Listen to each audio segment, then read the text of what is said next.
बघा मित्रांनो, या ठिकाणी एक प्रश्न दिलेला आहे. प्रश्न दिसायला तसा किचकट पण सोडवायला तेवढा सोपा असा हा प्रश्न आहे. वाटलंच तर तुम्ही एक काम करा, हा व्हिडिओ पॉज करा आणि पॉज करून याला अगोदर सोडवण्याचा प्रयत्न करा. नाही सुटला तर मग या ठिकाणी परत या. आता बघा लक्षात घ्या, असा प्रश्न दिलेला आहे की थोडंसं संदिग्ध केलेलं आहे त्यांनी.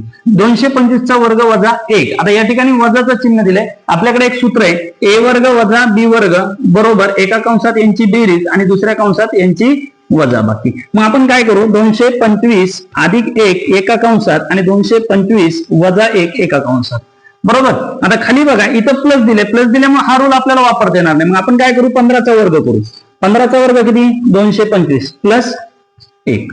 बघा हे दोघं सारखे दिसत आहेत, कट झाले. राहिला काय, 225 वजा 1. आता 225 मधून 1 गेल्यावर राहतो किती, 224. म्हणजे आपलं उत्तर आहे पर्याय क्रमांक 1. किती सोपा प्रश्न या ठिकाणी आपल्याला विचारलाय, पण आपल्याला त्याची ट्रिक माहित नसल्यामुळे आपल्याला तो प्रश्न सोडवायला वेळ जातो आणि कॅल्क्युलेशन